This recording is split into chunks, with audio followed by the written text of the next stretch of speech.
طبعا كلكم عارفين شعري عامل ازاي وبايظ ازاي بعد الحمل والرضاعه بقى، والجل قصف لي شعري.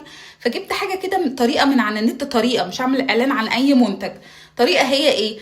بتعملي حمام زيت وبعد كده بتشقلبي طريقه غسيل الشعر. يعني بتحطي الاول حمام كريم من ساعتين ل8 ساعات، وبعد كده الكونديشنر او البلسم نص ساعه، وبعد كده في الاخر تغسليه بشامبو. تحطي بقى على حمام الكريم ايه؟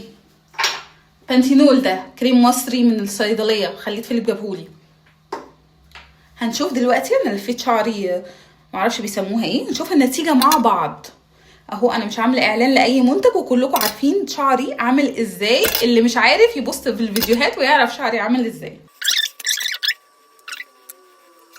ايه ده؟ ايه ده؟ انا لسه ما صرحتش. ايه ده؟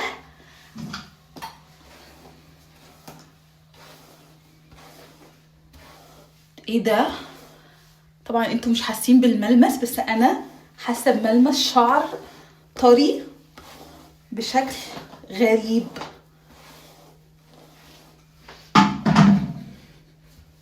استنوا، ايه ده جماعه؟ الحقوا الحقوا شعري، انا باصه في المرايه بس. ايه ده؟ طب عرفتوا يا بنات هنعمل ايه في شعرنا؟ تحفه.